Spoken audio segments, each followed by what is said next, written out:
Bonsoir, bonsoir. Merci Seigneur. Fait que ce soir, l'enseignement, c'est le témoin intérieur, Romains 8:16. Je vais jouer de la musique entre-temps. Merci Seigneur, alléluia. Gloire à Dieu. Puis je vais partager aussi les liens à certaines personnes. Merci Seigneur. Je fais des plans. Alléluia. Merci Seigneur. Gloire à Jésus. Dieu est bon. Alléluia. Merci Seigneur. On va trouver le lien. Que cela ne sert à rien si je ne connais pas. Yes. Que vaut toute mon existence. Alléluia, Jésus. Si dans mon bonsoir, Pierre-Serge. Bonsoir, Sylvie.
Merci Seigneur.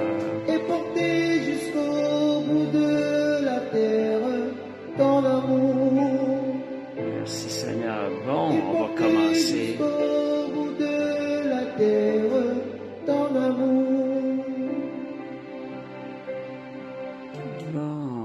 OK, merci Seigneur. Fait qu'on va commencer. On va y aller avec la prière. Merci Seigneur pour sa grâce, son amour. Bonsoir tous ceux qui sont là. Je vois pas nécessairement tout le monde qui est là. Ah, Seigneur Dieu, que ta grâce soit sur tous ceux qui sont là ce soir. Seigneur, rencontre-les par le Saint-Esprit. Qui d'autre? D'autre que le Saint-Esprit peut rencontrer nos besoins, Seigneur, et parler à nos cœurs. Saint-Esprit, nous te demandons de venir nous rencontrer ce soir. Nous voulons être de bons serviteurs. Merci pour ta parole, Seigneur Dieu, qui nous est accessible et la révélation de ta parole. Merci, Seigneur, on veut penser aussi à Israël. Nous te demandons, Seigneur, que ta grâce, Seigneur Dieu, ta protection soit sur ces victimes, Seigneur, côté Israël et Palestiniens, que, Seigneur, protège les familles, Seigneur Dieu, étends ta main, Seigneur Dieu. Prions que la paix, Seigneur Dieu, vienne prendre place en Israël. Père, je te remercie dans le nom de Jésus. Merci pour la confiance qu'on peut avoir en toi. Amen. Avec gloire au Seigneur. Merci Seigneur pour ce qu'il fait. Le Seigneur n'est jamais en repos. Il est toujours au travail. Il y a un verset qui se dit, il ne dort, il ne sommeille. Quand il nous parle de celui qui est en haut dans les cieux. Merci Seigneur. C'est ça, le Seigneur travaille constamment pour nous, pour notre bien. Son amour est toujours vivant pour nous. Donc, ce soir, c'est qui est ce témoin, le témoin intérieur. Je ne sais pas si je peux voir des commentaires. Comment voyez-vous ça? Comment décrivez-vous ce témoin à l'intérieur de vous? Je vais regarder si j'ai l'occasion si je peux voir les commentaires. Vous pouvez écrire quelque chose. On va attendre quelques secondes. Donc, on parle de témoin intérieur. Entre-temps, on va aller lire Romains 8, verset 16. Merci Seigneur pour ta grâce, Seigneur Dieu. Seigneur, tu nous révèles ta parole, Seigneur Dieu, par le Saint-Esprit, Seigneur Dieu. Seigneur Dieu, alléluia. Seulement le Saint-Esprit peut nous faire comprendre les choses comme Dieu les voit. Merci Seigneur. Amen. Holy Spirit. Oui, Jérémie. Merci Seigneur. Amen. Gloire à Dieu. Oui, le témoin intérieur, c'est le Saint-Esprit. Et pourquoi qu'on dit témoin? Bonsoir Suzy. Bonsoir Jérémie. Pourquoi qu'on parle de témoin ici? Si je vais lire le verset Romains 8, verset 16. Je ne sais pas si vous remarquez, on parle souvent du Saint-Esprit, mais quel merveilleux don que Dieu nous a donné, le Saint-Esprit si bas pour marcher avec nous. Avec Romains 8, verset 16, ça dit « L'Esprit lui-même rend témoignage à notre esprit que nous sommes devenus enfants de Dieu. » On regarde, le Saint-Esprit est celui qui vient témoigner à notre esprit. Notre esprit est toujours là. Notre esprit a repris vie lorsque nous sommes nés de nouveau et le Saint-Esprit est venu habiter en nous. Donc, le Saint-Esprit parle à notre esprit. C'est lui qui va témoigner à notre esprit ce qui vient de lui, ce qui ne vient pas de lui. Le témoignage que nous sommes des enfants de Dieu est donné à notre esprit par le Saint-Esprit. Ça démontre l'importance de s'arrêter à l'intérieur de nous, d'écouter ce qu'on ressent à l'intérieur, au profond de nous, dans notre esprit. C'est là que le Saint-Esprit nous communique le cœur de Dieu, les bontés de Dieu envers nous. On va aller les proverbes aussi. J'ai Romains 8, 14 aussi que je voyais rattaché à ça. Tous ceux qui sont conduits par l'Esprit de Dieu sont fils de Dieu. Ce qui est en train de nous dire, étant devenus enfants de Dieu, l'Esprit de Dieu parle à notre esprit pour nous conduire dans les voies de Dieu. Parfois, même si on ne l'entend pas, il nous conduit dans sa volonté, dans ses voies. Merci Seigneur. Alléluia. Gloire à Dieu. Proverbe 20, 27 qui nous parle aussi qu'à l'intérieur. Des fois, on est porté à penser le Saint-Esprit comme si c'est comme d'entendre le Saint-Esprit, mais le Saint-Esprit parle à notre esprit. C'est d'être à l'écoute de ce qui se passe à l'intérieur de nous, dans notre esprit, parce que notre esprit a repris vie lorsqu'on a reçu la vie de Jésus en nous, lorsqu'on est né de nouveau. Proverbe 20, 27, ça dit « L'esprit de l'homme », dépendant des versions. J'aimais cette version-là. Je trouve qu'elle se rapproche plus du message que je veux parler ce soir. Ça dit « L'esprit de l'homme est la lampe de l'Éternel et il sonde toutes les profondeurs du cœur. » Pourquoi qu'on parle de lampe? Une lampe, c'est là pour nous éclairer, pour amener à la lumière ce qu'on ne voit pas, éclairer.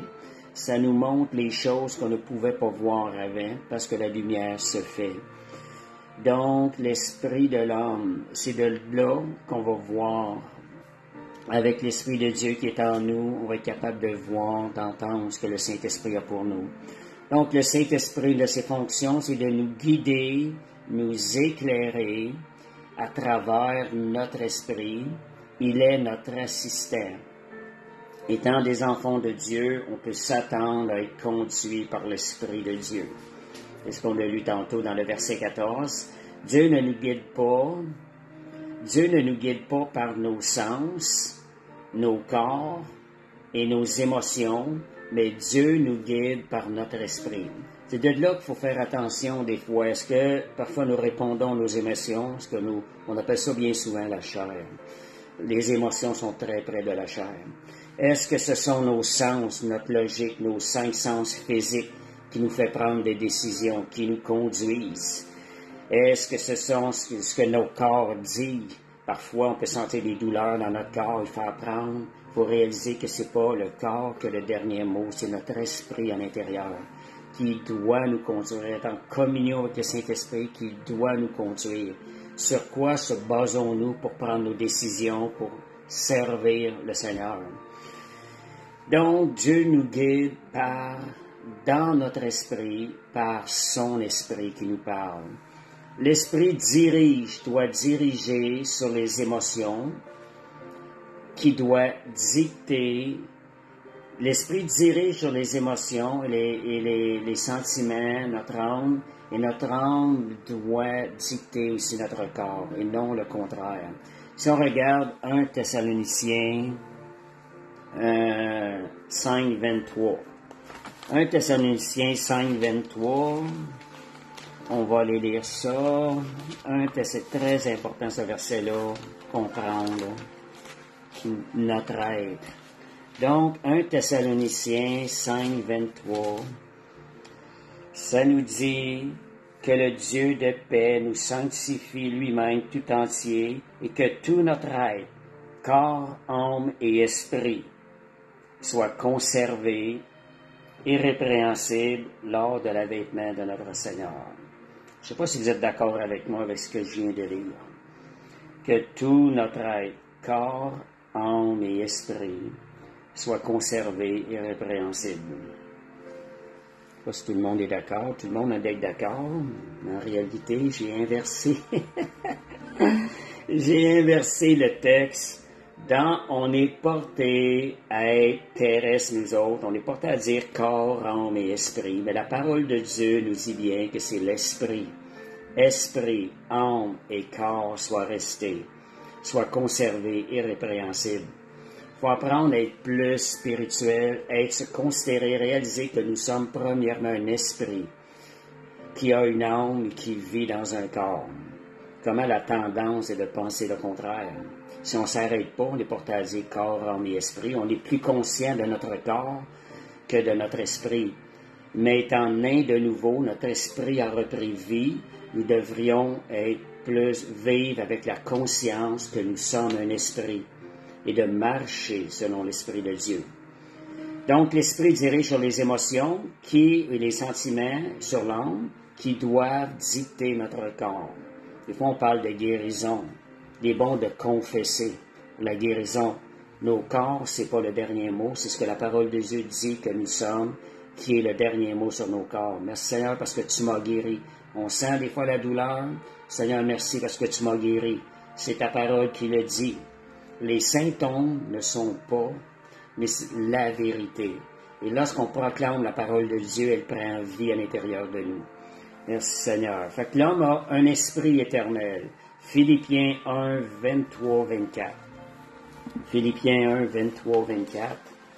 Merci Seigneur. Alléluia.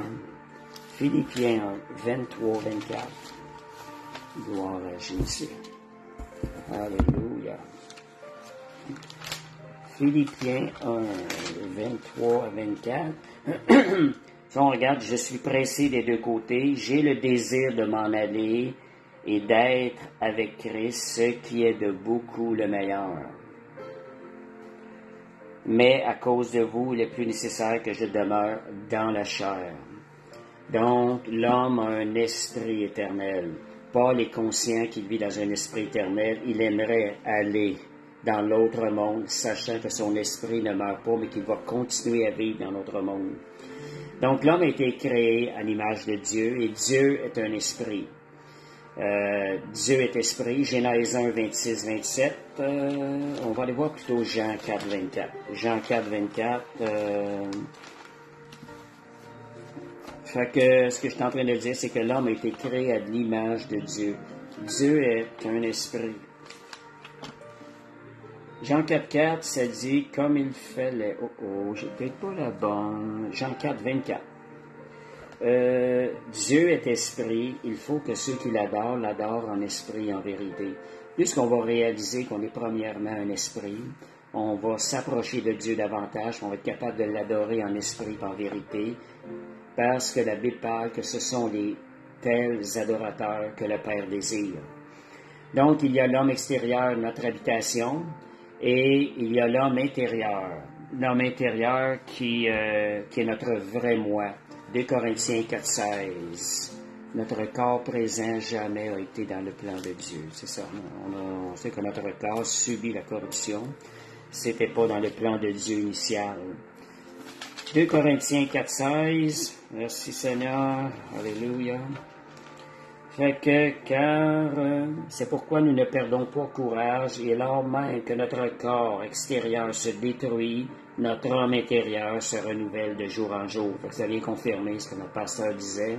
C'était pas initialement le but de Dieu. Dieu, l'homme, par le péché, n'a pu garder la vie éternelle en lui. Son esprit est mort à cause du péché. Il a fallu aussi qu'il y ait une fin à cela. Fait que notre homme intérieur et notre esprit, Romain, ok, l'esprit. Donc, lorsqu'on appelle l'homme intérieur, c'est notre esprit. Notre esprit est né de nouveau. L'esprit de Dieu communique avec notre homme intérieur. Naître de nouveau égale naître de l'esprit. On sait que dans Jean 3, ça nous parle que nous sommes une première fois nés dans la chair et nous avons une deuxième naissance qui est naître de l'esprit.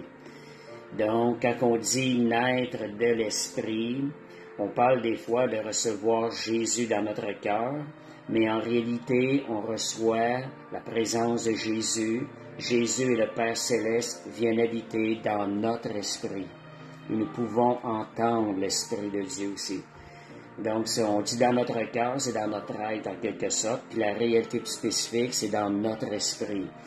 Donc, l'importance d'avoir une deuxième naissance, c'est dans cette deuxième naissance-là, notre esprit prend vie et l'Esprit de Dieu vient habiter dans notre esprit. Nous pouvons communiquer avec Dieu, la relation est rétablie avec le Seigneur. Donc, l'esprit de l'homme est la partie qui est née de nouveau, qui reçoit la vie éternelle et la nature de Jésus.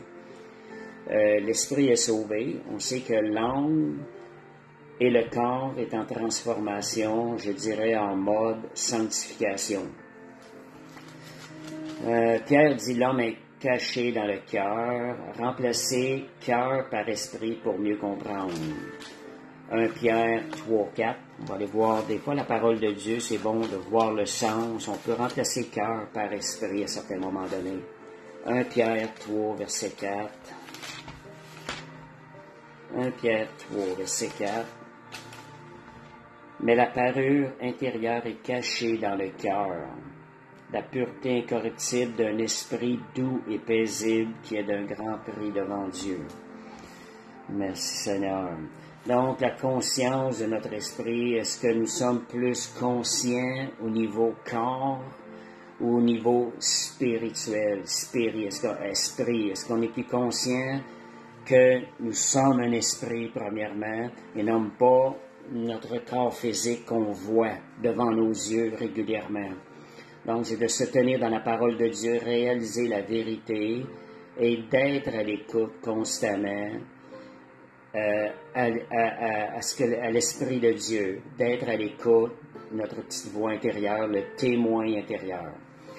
Fait que, Seigneur, donc devenons plus conscients, une confession qui est bon de faire. Je suis un esprit qui a une âme et qui vit dans un corps. C'est bon, la confession, je le rappelle souvent, laissez sortir ces paroles-là de votre bouche. Vos oreilles entendent, vous allez être renouvelés dans la parole de Dieu. Donc, je suis un esprit qui a une âme et qui vit dans un corps. Merci Seigneur, merci, parce que Dieu est esprit. Et ceux qui l'adorent en esprit et en vérité. Différence entre l'esprit et l'âme, je vais passer un petit peu plus vite là-dessus. La parole de Dieu, elle divise, elle tranche entre l'âme et l'esprit. Parce que la parole de Dieu, Hébreux 4:12, là, la parole de Dieu, elle parle en notre esprit. Elle réside, elle s'installe dans notre esprit, elle réside dans notre esprit. Et nous devons soumettre notre âme, notre raisonnement, nos pensées, les soumettre à la parole de Dieu. Et notre corps doit suivre aussi la parole de Dieu par la confession. Nous faisons constamment des choix entre la chair, émotion ou l'esprit de Dieu. Avec mon corps, j'entre en contact avec le monde physique. Avec mon âme, j'entre en contact avec mon intelligence. Et avec mon esprit, j'entre en contact avec le monde spirituel. Dieu étant esprit, nous entrons en contact avec Dieu. Donc, avec quoi voulez-vous être en contact? Avec le monde physique plus qu'avec le monde spirituel où Dieu habite? Donc, soyons conscients de cela. Seigneur, je suis un esprit qui a une âme et qui habite dans un corps. Merci Saint-Esprit pour ta présence. Soyons à l'écoute de notre esprit, ce qu'il reçoit de l'Esprit de Dieu. Prier avec l'esprit ou avec notre intelligence. Notre intelligence est stérile quand nous prions par l'esprit. C'est bon de prier par notre intelligence, mais quand nous pouvons aussi, et qu'on les langues, prions par l'esprit. Nous devenons encore plus, nous rentrons dans le monde spirituel. C'est l'Esprit de Dieu qui intercède, notre esprit qui intercède par l'Esprit de Dieu lorsque nous parlons en langue. Développons ces choses-là, soyons conscients. Combattons l'ennemi par l'esprit, c'est ça, être plus efficace que par nos facultés mentales. Donc, il y a un combat qui est plus fort lorsque nous laissons l'Esprit de Dieu combattre par les langues. Merci Seigneur. Et aussi, on sait que le don d'interprétation des langues, je vous parle de la différence entre l'esprit et langue, et la langue, là. Nous pouvons recevoir la direction de l'esprit en écoutant notre esprit. Quand une personne peut parler en langue, elle va avoir toute la signification. Il reste juste les mots à mettre dessus. Qu'elle écoute de son esprit, elle ressent le langage de l'esprit lorsqu'elle parle. Donc aussi, notre chair, c'est notre vrai moi qui doit le crucifier. Puis comment on fait ça? Ça prend la décision de marcher par l'esprit. Qui peut assujettir la chair? C'est le nouvel homme intérieur. 1 Corinthiens 9, 27. Merci Seigneur. 1 Corinthiens 9, 27, ça dit « Mais je traite durement mon corps et je le tiens assujetti, de peur d'être moi-même rejeté après avoir prêché aux autres. » Il ne faut jamais oublier de tenir notre corps assujetti parce qu'il veut toujours essayer de reprendre vie. Une des façons de le faire, c'est dans le jeûne. Juste jeûner pour tenir le corps assujetti, être plus conscient de notre esprit que de notre corps. Le jeûne est quelque chose qui devrait être pratiqué. Pratiquez-le selon votre capacité. Vous pouvez faire 1 jour par mois, 2 jours, 3 jours, ou même 5 jours par mois. Vous vous exercez à tenir le corps assujetti. Donc, si on parle maintenant de la petite voix intérieure, le témoin intérieur, à l'intérieur, notre témoin, le Saint-Esprit, va témoigner à notre esprit. À travers notre esprit, il y a aussi la conscience. Romains 9, 1. C'est différent la conscience avant d'être sauvé et notre conscience après être sauvé, c'est différent. On va aller lire Romains 9, verset 1. Ça dit, je dis la vérité, je ne pens point, ça c'est Paul qui parle, ma conscience m'en rend témoignage par le Saint-Esprit. Donc, notre esprit, lorsqu'on est sauvé, la conscience, elle est là, elle va suivre ce que l'esprit, notre esprit qui devient éveillé. Donc, notre esprit va parler à travers la conscience. Puis, si on regarde, si on pense des fois, est-ce qu'il faut obéir à la conscience? Oui. Parce que Paul aussi, on le voit ici, là, ma conscience me rend témoignage par le Saint-Esprit. Donc, notre conscience parle. Le Saint-Esprit parle à notre conscience. Nous sommes éveillés à la connaissance de la parole de Dieu. Nous sommes éveillés aux choses de Dieu. Nous pouvons discerner ce qui est bien, ce qui est mal à travers notre conscience. Acte 23, verset 11, qui nous parle si on doit obéir à notre conscience. Acte 23, verset 1. Merci Seigneur. Alléluia. Gloire à Dieu. Paul, les regards fixés sur Sanhédrin, dit, homme frère, c'est en toute bonne conscience que je me suis conduit jusqu'à ce jour devant Dieu. Une personne qui n'a pas reçu l'Esprit de Dieu, qui n'est pas née de nouveau, ne peut pas parler. Sa conscience n'est pas éveillée. Sa conscience n'est pas en contact avec les choses de Dieu, avec la parole de Dieu, avec l'Esprit de Dieu. Mais étant devenus sauvés, nous pouvons, étant nés de nouveau, nous pouvons écouter notre conscience. Elle va nous conduire. Elle va nous donner des directions qui vont être en accord avec la parole de Dieu. Elle va nous permettre de discerner le bien et le mal, ce que nous n'avions pas avant. Donc, notre conscience, c'est la voix de l'Esprit, de notre esprit. C'est notre esprit qui parle à travers notre conscience. 2 Corinthiens 5, 7. Voici, toutes choses sont devenues nouvelles. Les choses anciennes sont passées. Merci Seigneur. On va aller au deuxième. Merci Jésus. Alléluia. Donc, ayant reçu la vie, la nature de Dieu, notre esprit a été régénéré, et je dirais né de nouveau. Notre conscience ne nous permettra plus de faire quoi que ce soit. Elle a été éveillée aux choses de Dieu. Et étant né de nouveau, nous pouvons écouter cette petite voix à l'intérieur aussi qui nous parle et prendre des bonnes décisions. On regarde Daniel 1, 17, 10. Daniel 1, verset 17 à 10. Alléluia, gloire à Jésus, merci Seigneur. Daniel 1, 17 à 10. Ça j'avais. Daniel 1, 17 à 10. Alléluia, gloire à Dieu. Daniel 1, 17 à 10. Dieu accorda 4 jeunes. Regardez là. Dieu accorda à ces 4 jeunes gens de la science, de l'intelligence, dans toutes les lettres et de la sagesse. Et Daniel expliquait toutes les visions et tous les songes. Si on regarde ici, ça dit aussi que la sagesse et l'intelligence, dans le verset 20, il les trouvait 10 fois supérieures à tous les magiciens et astrologues. Donc, quand Dieu a éveillé leur conscience à Daniel et ceux qui étaient avec lui, ils avaient une sagesse, une intelligence 10 fois supérieure aux autres. Et nous pouvons aussi demander ces choses-là au Seigneur. Étant nés de nouveau, nous pouvons demander au Seigneur qui éveille aussi ces deux côtés-là à l'intérieur de nous. Ayant la vie de Dieu en nous, nous avons sa sagesse, nous pouvons la développer. Donc, si on écoute notre esprit qui est en contact avec l'Esprit de Dieu, nous pouvons acquérir plus de sagesse, plus d'intelligence dans ce que nous faisons aujourd'hui, dans les décisions que nous avons à prendre. Et quand on parle aussi, des fois, je reviens sur la conscience, elle va vous montrer lorsque vous êtes coupable, étant né de nouveau.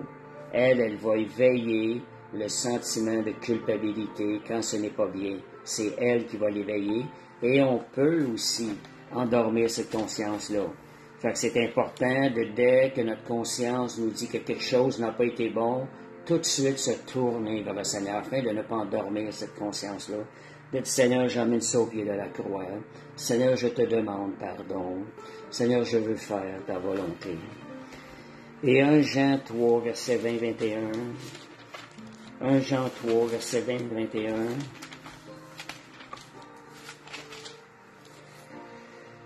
Car si notre cœur nous condamne, Dieu est plus grand que notre cœur et il connaît toutes choses. Quand on parle de notre cœur, c'est aussi la conscience, là. Dieu est plus grand, c'est là qu'on se tourne vers le Seigneur et on demande grâce. Seigneur, je te demande grâce. Merci Seigneur. Alléluia. Donc, la conscience, elle va nous montrer notre culpabilité. On va sentir une genre de condamnation. Dans le sens, on condamne cette pensée-là, cette œuvre-là, c'est pas bon. Seigneur, on se tourne vers toi, j'emmène ça au pied de la croix. Et ça, c'est la conscience qui fait cette œuvre-là. Veillez à ne pas endormir cette conscience-là et en quelque sorte ne transgressez pas cette petite voix intérieure, je dirais notre tendre confiance. 1 Timothée 4.2. Oui, comme disait, cette conscience-là, quand elle éveille ce sentiment de culpabilité, c'est parce qu'elle veut nous libérer, justement. Comme notre pasteur nous dit. 1 Timothée 4.2. Alléluia, merci Seigneur. 1 Timothée 4.2. Tout le monde envoie la parole. Le Seigneur nous ouvre notre esprit à comprendre. Fait que 1 Timothée 4.2, ça dit, l'Esprit dit que dans les derniers jours, il va y en avoir qui vont s'attacher à des esprits séducteurs par l'hypocrisie de faux docteurs portant la marque de la flétrissure dans leur propre conscience. Ce sont des gens qui ont endormi leur conscience. Ils n'ont pas voulu écouter le Saint-Esprit et c'est ça, il va y avoir de ces gens-là ou des gens qui n'ont pas connu le Seigneur. Ils ont une conscience corrompue. Donc on voit la conscience, elle est totalement corrompue avant qu'une personne reçoive l'Esprit de Dieu. C'est ça. Et comme notre pasteur dit, la culpabilité nous libère. Dans quel sens qu'elle nous libère? Elle nous amène à la repentance. Et la repentance amène un changement dans notre vie. Nous pouvons marcher dans une liberté plus grande. Donc, garder notre conscience éveillée en obéissant à l'Esprit de Dieu, en étant à l'écoute de notre esprit qui entend l'Esprit à travers lequel l'Esprit de Dieu parle, et surtout en obéissant. Puis dès que vous voyez quelque chose, Seigneur, je te demande pardon. Seigneur, j'en veux pas de ça. 1 Timothée 3, 8, 9,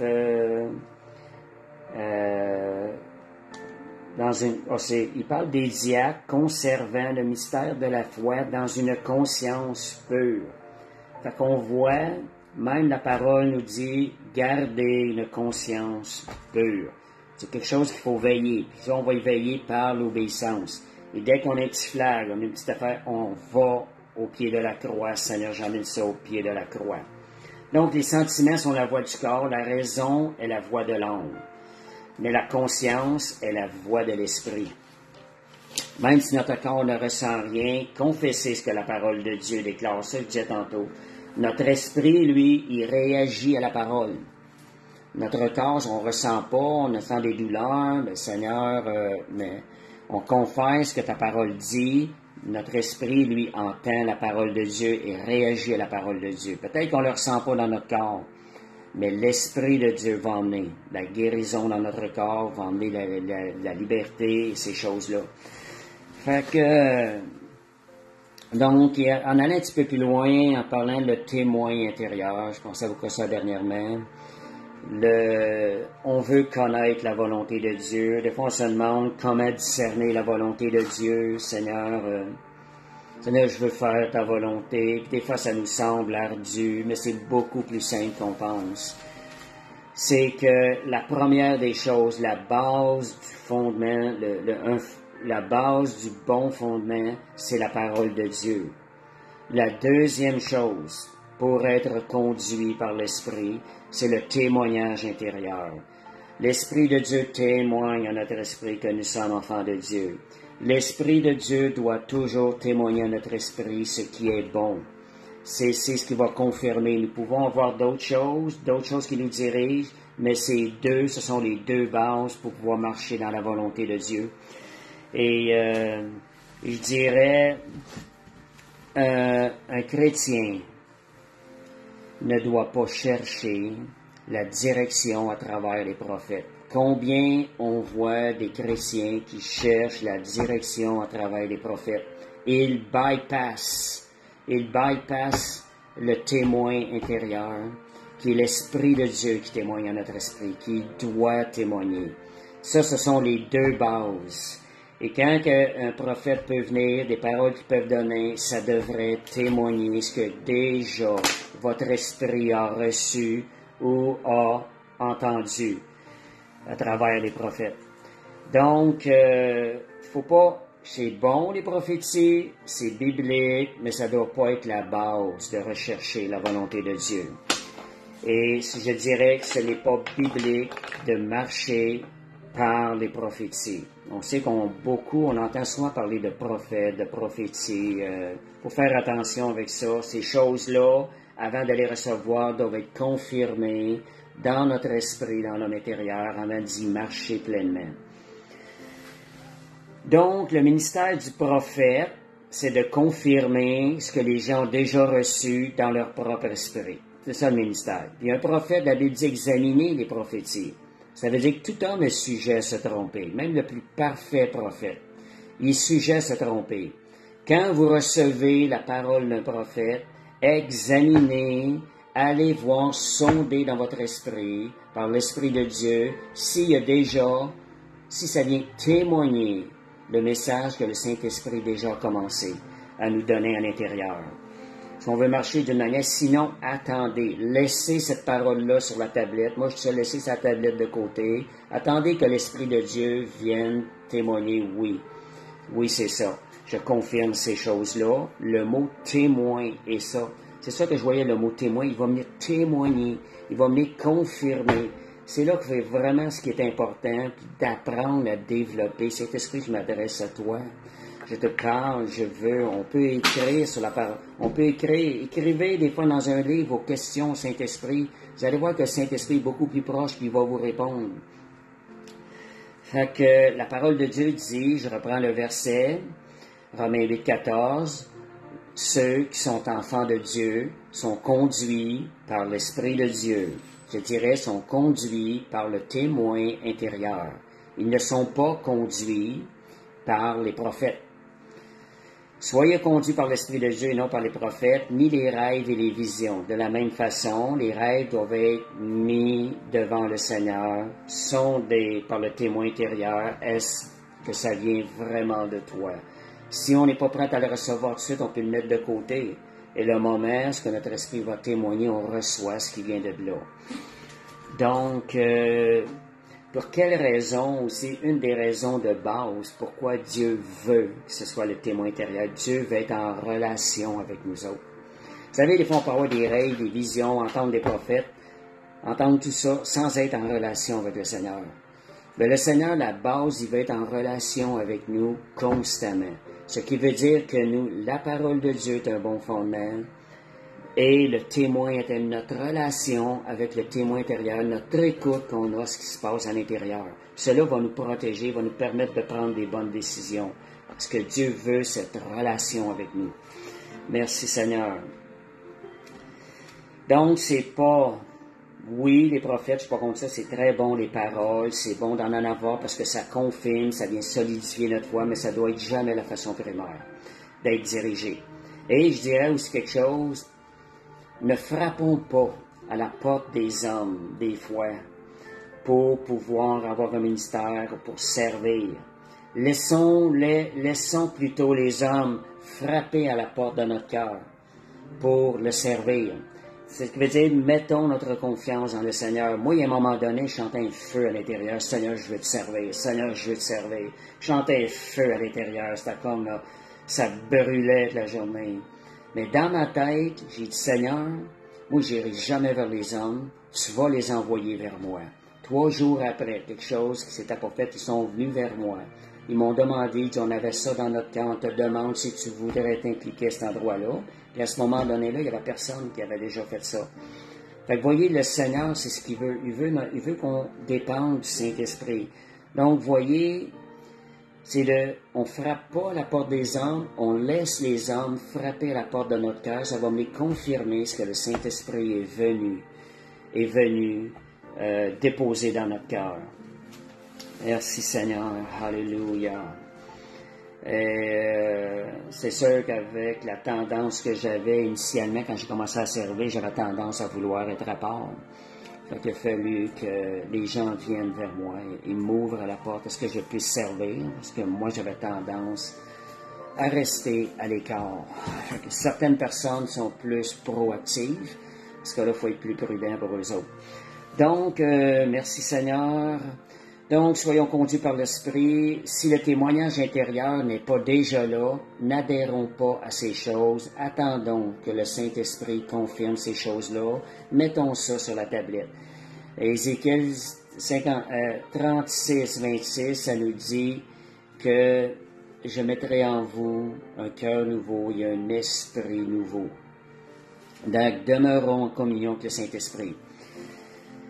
Alléluia. Nous avons l'Esprit sur nous, comme dans l'Ancien Testament, certains hommes l'avaient, mais nous, en plus, nous avons Dieu en nous. Quand on dit Dieu en nous, c'est le Saint-Esprit qui habite en nous. On sait le Saint-Esprit, le Père et Jésus habitent en nous. Le Père et Jésus sont en communion avec nous par le Saint-Esprit. C'est lui qui nous connecte à Jésus et le Père. À cause de cela, ils vivent aussi en nous. Donc, merci Seigneur. Vous pouvez parfois discerner dans votre esprit une petite lumière rouge, un sentiment de revalider. Ça fait que soyez à l'écoute de ça. Puis bien souvent, c'est d'attendre, d'être patient, de laisser le Saint-Esprit témoigner, confirmer les choses à l'intérieur. Puis la chose qui arrive, plus vous allez prier, plus vous allez penser, plus, quand c'est du Saint-Esprit, le sentiment va prendre place à l'intérieur de notre esprit. Puis à ce moment donné, il va y avoir une lumière verte, un genre de go. OK, Seigneur, la confirmation est là.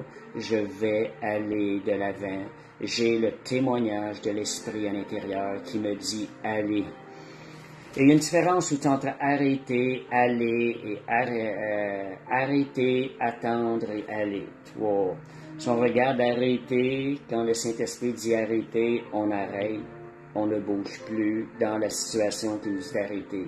Quand il nous dit d'attendre, c'est plus qu'on arrête. Il y a une différence entre arrêter et attendre. Attendre, on ne change pas les situations. On demeure dans la situation sans faire de changement. On attend que le Saint-Esprit nous dise de bouger autrement. Et quand c'est un go d'aller, là, on va vers des nouvelles choses, on va vers l'avant. OK, Seigneur, je ressens à l'intérieur que c'est ça que tu as pour moi. Merci, Seigneur. Donc, le aller, donc s'arrêter, prendre le temps d'écouter Dieu. Ça nécessite tout un entendre la voix de l'Esprit, il faut s'arrêter. Comme je vous disais tantôt, poser des questions au Seigneur sur papier, au Saint-Esprit, parlez-lui. Saint-Esprit, donne-moi une direction. Qu'est-ce que tu penses de ça?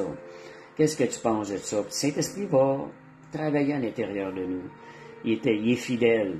Prier la Bible, prier, lire la Bible, attendre, écouter. Psaume 46 dit « Arrêtez et sachez que je suis Dieu ». Si on sait dans le monde aujourd'hui, on est tous pris dans un genre de... C'est incroyable comment est-ce qu'on est bombardé par toutes sortes de choses. Et ça, c'est l'œuvre du diable qui veut nous empêcher d'arrêter d'écouter la voix de Dieu.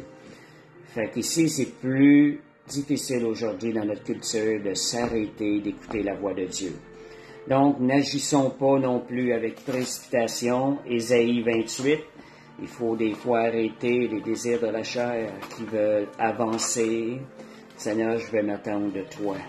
Et Dieu est fidèle, ça lui plaît lorsqu'on s'attend de Dieu. J'avais apporté une étude justement là-dessus.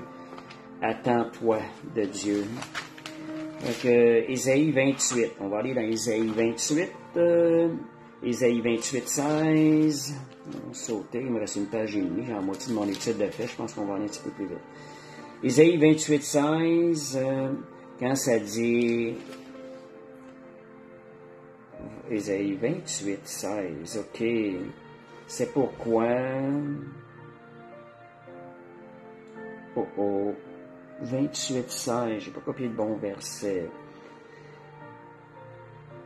Bon, ça nous parle d'un endroit qui nous dit de ne pas agir avec précipitation. Je donne le message, mais j'ai pas le bon verset. Merci Seigneur. Donc, après avoir écouté, maintenant qu'on a écouté, qu'on entend leur dire, hâtons-nous d'obéir. On a vu dans Philippe, quand l'Esprit dit, l'Esprit parlait à Philippe, il dit, approche-toi de ce char. Philippe s'est empressé de s'approcher du char. Fait que quand l'Esprit parle, empressons-nous d'obéir. Moi, je me rappelle, à un moment donné, cet esprit me parle, j'étais assis en arrière d'une assemblée, je ne l'ai pas m'avancer en avant. L'esprit me dit, j'entendais l'ennemi qui me parlait, à un moment donné, l'esprit parle, avance. Les pieds sont partis seuls. On doit avoir cette obéissance-là. Puis plus qu'on est dans la présence de Dieu, plus qu'on apprend à marcher par l'esprit, parfois notre intelligence va tout de suite obéir à la voix de l'esprit qui vient. J'ai souvent vu ça dans des situations. Une autre chose aussi qui nous aide aussi... qui nous aide à discerner la voix de l'esprit, qui est un drapeau vert. Un des plus importants, c'est la paix qui est déposée dans notre cœur. Vous savez pas, vous n'êtes pas convaincu de la situation, persévérez jusqu'à ce que la paix de Dieu s'installe à l'intérieur. Il y a une paix qui va s'installer. Et merci Seigneur. À celui qui est ferme dans ses sentiments, tu assures la paix parce qu'il se confie en toi. Isaïe 26, 12. Fait qu'il y a différents versets qui nous parlent de la paix. Une autre chose aussi, est-ce que c'est bien de demander un signe comme Gédéon a fait? Des gens vont se poser la question là-dessus. Je vais juste vous mentionner au niveau de la paix. À un moment donné, j'avais demandé au Seigneur... juste pour vous dire, ça m'a tellement marqué, c'est 190. Quelqu'un m'avait dit, la semaine prochaine, c'est toi qui emportes un enseignement. Puis moi, j'ai dit, dans mon cœur, j'ai dit, j'en ai pas question, si c'est pas le Saint-Esprit qui me parle. Parce que je voulais pas être là si c'était pas le Saint-Esprit qui me parlait. J'ai dit, Seigneur, j'ai dit, je te donne 8 jours pour me parler. Pendant 8 jours, j'ai vécu une paix surnaturelle. Et cette paix-là, je l'ai vécue. Dieu me fait vivre cette paix-là, c'était une confirmation. Et même les gens, quand j'étais là le dimanche après, une personne, j'avais quasiment pas parlé, la personne a dit, tu dégages une paix. Oui, la paix est une confirmation, c'est un des plus beaux drapeaux verts dans lequel que le Seigneur nous dit, go, va dans cette direction-là. Puis je me rappelle aussi, une parole avait été donnée par un prophète à ce moment donné-là en avant. Il dit, ma paix sera le signe que c'est moi qui t'envoie. Puis il y avait tout un texte avec ça. Je l'ai publié sur mon Facebook. Je trouve que ce sont tellement des paroles encourageantes et ça nous apprend à reconnaître comment le Saint-Esprit parle aussi. Donc, est-ce bien de demander un signe comme Gédéon? Il faut faire attention car on est sur le terrain du diable. Ça doit être quelque chose qui est inspiré par l'Esprit. Il faut faire attention quand on demande au Seigneur. Et des fois, ça va sortir tout seul de notre bouche parce que le Saint-Esprit le confesse. J'ai souvent vu ça, des choses sortaient de ma bouche, des déclarations, et le Seigneur l'accomplissait. J'étais même surpris de moi-même. Donc, la Bible ne dit pas que nous sommes conduits par une toison, mais plutôt par l'Esprit de Dieu. Aujourd'hui, nous avons reçu l'Esprit de Dieu. Donc, Gédéon n'avait pas l'Esprit de Dieu comme nous, aujourd'hui, nous l'avons. Donc, Paul discerne par le témoin intérieur, je vois ou je ressens. Donc, il faut écouter notre cœur, écouter notre esprit plus précisément. Paul, dans Acte 27, parce qu'arrive le temps d'une tempête qui s'en venait, Paul a témoigné ces choses-là, a parlé de cette manière-là. Donc, c'est un des endroits où le Saint-Esprit parle. Et autre chose aussi, si la chair désire le contraire de ce que le témoin à l'intérieur est en train de vous dire comme message, ce qu'il est en train de vous dire, il y a de fortes chances. Il y a des fortes chances que ce soit l'Esprit de Dieu qui nous parle à l'intérieur. C'est là qu'il faut obéir à l'Esprit de Dieu. Des fois, il y a des pensées qui nous viennent, c'est contraire à notre raisonnement habituel. Moi, souvent, c'est le même. Souvent, je discerne, je dis non, ça vient pas de mes pensées, c'est pas ma façon naturelle de penser. Je vois souvent des des choses qui arrivent à ce moment donné. Je vois souvent des choses qui arrivent de même, et c'est la voix de l'Esprit qui me parle, il m'emmène à faire des choses. Tantôt, je disais dans un des commentaires, c'est bon des fois de mettre au défi, oui. C'est important que ce soit dirigé aussi par l'Esprit. Moi, je me rappelle une fois dans un jogging, la première fois que j'ai fait une compétition, ça a sorti de même par ma bouche. J'ai senti l'Esprit de Dieu à l'intérieur de moi qui voulait étirer ma foi. Et l'Esprit de Dieu m'avait dit, demande-moi ce que tu veux pour la course, puis je te l'accorde. C'est venu comme étirer ma foi. Aïe, aïe, j'ai dit, Seigneur, là, je ne pouvais pas aller plus loin que ma foi. J'ai demandé un temps de minutes, ça a sorti tout seul, une médaille avec ça. Mais j'ai eu une médaille dans ma compétition. C'était vraiment le Seigneur qui avait fait ça. Fait que laissez l'Esprit de Dieu des fois, laissez-les sortir. Ce sont des choses qui nous emmènent. Dieu veut étirer notre foi. Si on est basé sur la parole, le Seigneur va accomplir ces choses. Fait que, merci Seigneur, alléluia. Donc, je regarde là, je pense que, je lis rapidement, ne recherchons pas ce qui est spectaculaire. Voyez, Élie et la petite voix douce, c'est important que j'en parle, celle-là. Élie, comment Dieu parle. Faut pas rechercher, des fois on peut rechercher ce qui est trop spectaculaire. 1 Roi 19, 11 à 14. C'est important que je le lise. 1 Roi 19, 11 à 14. L'Éternel dit, sors et tiens-toi dans la montagne devant l'Éternel. Et voici l'Éternel passa. Élie voulait entendre l'Éternel, voulait entendre une direction. L'Éternel, et devant l'Éternel, il y eut un vent fort et violent qui déchirait les montagnes et brisait les rochers. Des fois, on peut être tendance à demander des choses comme ça. L'Éternel n'était pas dans le vent. Et après le vent, se fait un tremblement de terre. L'Éternel n'était pas dans le tremblement de terre. Et après le tremblement de terre, un feu. L'Éternel n'était pas dans le feu. Et après le feu, un murmure doux et léger. Quand Élie l'attendit, il s'enveloppa le visage de son manteau et sortit se tient à l'entrée de la caverne. Et voici, une voix se fit entendre ces paroles. Que fais-tu ici, Élie? Voyez, c'est la même chose aujourd'hui, nous autres, c'est dans le calme et la confiance, dans une petite voix à l'intérieur qui est douce. C'est là qu'on va trouver la direction du Seigneur. C'est là qu'on va trouver la conviction, le témoin, le Saint-Esprit qui vient témoigner à notre esprit, la parole de Dieu, la parole dans laquelle, où ce que le Seigneur nous veut et tout. Donc, et parfois à l'intérieur, on peut même sentir ça tellement fort, on sent que c'est fort, c'est déposé comme une conviction forte. Ça, c'est le Saint-Esprit qui fait ça. Puis les phrases, des fois, c'est des phrases claires qui sont déposées comme ça. Et on sait que ça vient pas de nous-mêmes, là.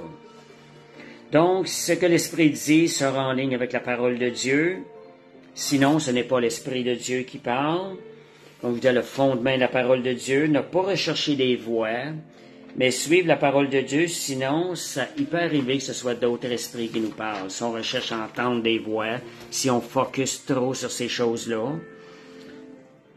Fait que le Saint-Esprit parle à Pierre et lui dit de partir avec eux. On voit que Dieu parle parfois aussi par une voix forte. Une voix audible. Oui, Dieu peut parler à travers une voix audible, mais il va toujours avoir le témoignage de l'Esprit à l'intérieur. Et quand Dieu ne parle pas, qu'est-ce qui se passe? C'est peut-être parce qu'on est sur la bonne voie. Ce sont des choses qui arrivent. Marchons alors dans la confiance. Seigneur, s'il y a quelque chose, tu vas me le montrer. Donc, la condition, c'est si on garde on entretient une vie de communion et de prière avec le Seigneur. Il peut arriver des fois que le Seigneur ne parle pas dans des situations parce qu'on est déjà au bon endroit. Donc, je vais essayer de dire rapidement, je regarde là. Le Saint-Esprit nous guide aussi par 3 types de visions. Pierre et la nappe. Donc, faut réaliser, c'est nous qui avons le ministère d'annoncer le salut, pas les anges. On a vu ça avec Philippe et Corneille. Donc, les 3 types de visions et des visions en esprit. On voit les sens physiques sont suspendus. Il ne sait plus ce qui se passe autour. On a vu ça dans Acte 10. Ça, c'est Pierre et la nappe. Il y a aussi vision... vision en esprit, c'est Acte 9, 8. Donc, on voit avec les yeux de notre esprit, non pas avec les yeux naturels. Acte 9, 8. On va aller voir. Ça va, acte 9, 8. Merci Seigneur, alléluia. Acte 9, 8. Saul se releva de terre, et quoique ses yeux fussent ouverts, il ne voyait rien. On le prit par la main et on le conduisit à Damas. Donc, ça, c'est la vision en esprit. Paul voyait avec les yeux de son esprit et non pas avec ses yeux naturels. L'autre est des visions genre trans. Acte 10, 9 à 11. Ça, c'est Pierre. Pierre monta sur le toit pour prier. Il eut faim, il voulut manger. Pendant qu'on lui préparait à manger, il tomba en extase. Il vit le ciel ouvert et un objet semblable à une grande nappe attachée par les quatre coins qui descendait et s'abaissait vers la terre, où se trouvaient tous les quadrupèdes et les reptiles de la terre, les oiseaux du ciel. Ça, c'est une vision en transe qu'on dit. Il y a la vision à ciel ouvert, nos yeux sont ouverts, nos sens physiques sont intacts. Un exemple, on a souvent entendu des témoignages, Jésus entre dans la chambre de quelqu'un et parle à la personne. Ça, ce sont des visions à ciel ouvert. C'est aussi des anges messagers qui viennent visiter les enfants de Dieu pour leur donner une direction, leur donner un message. On sait, comme enfants de Dieu, on a des anges qui sont assignés à nous, qui travaillent pour notre bien. Le point là-dedans, c'est que ces choses-là ne doivent jamais revenir. Ce genre de choses-là ne doit jamais être notre première recherche. Donc, ne recherchons pas des visions, car parfois on pourrait ouvrir des portes au diable, à l'ennemi. Et si je regarde aussi Colossiens 2, 18, qu'aucun homme sous une apparence d'humilité ou par un culte des anges ne vous ravisse à son gré le prix de la course, tandis qu'il s'abandonne à ses visions. Donc, notre focus doit être notre relation avec le Saint-Esprit. Directement, premièrement, oui, on peut désirer en quelque chose sans les poursuivre. C'est bon de désirer, d'avoir plus du Seigneur, de connaître plus de choses du Seigneur, d'avoir des révélations par des visions, par des rêves. C'est bon, mais tout en sachant que notre premier but est la relation avec le Seigneur. Donc, le Seigneur nous guide aussi par les prophéties, par la bouche des prophètes. Ça vient de l'homme intérieur, le prophète qui parle, mais nous écoutons avec nos oreilles naturelles. Et comme je disais tantôt, parole qui vient d'un homme, on doit les juger. Le témoin intérieur devrait confirmer et devrait déjà avoir reçu ce témoignage-là, déjà, ou un aperçu de ce témoignage-là.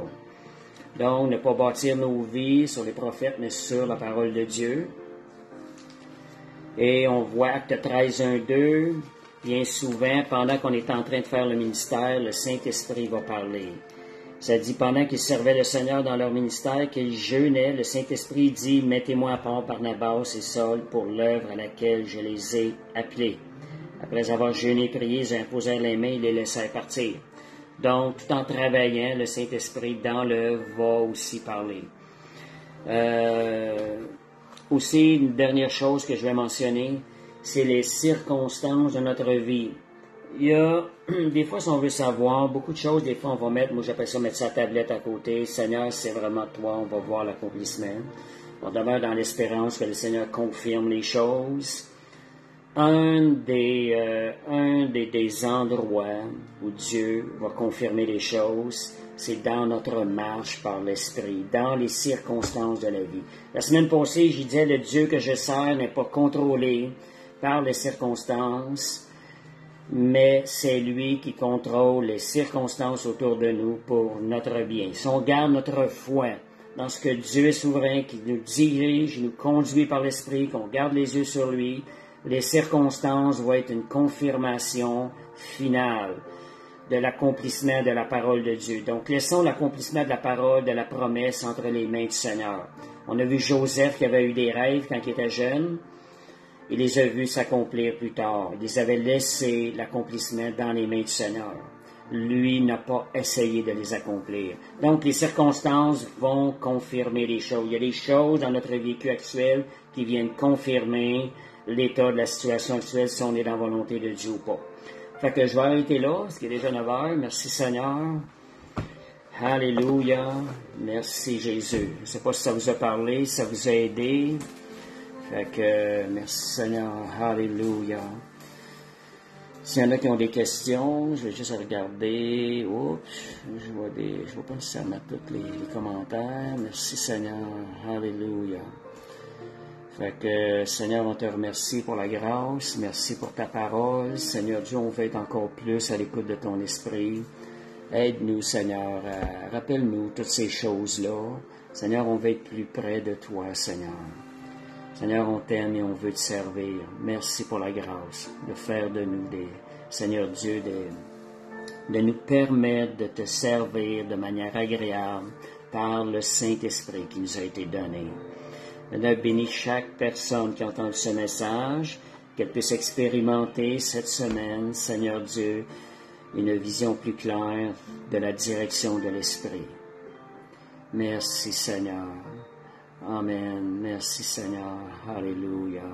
Seigneur, on te rend grâce. Merci. Puis soyez tous bénis dans la présence de Dieu. Et parole qui me revient encore, celle que je disais au début. Les enfants de Dieu sont conduits par l'Esprit de Dieu. Gardons nos yeux, notre foi sur le Seigneur. Amen. Merci, Seigneur. Amen.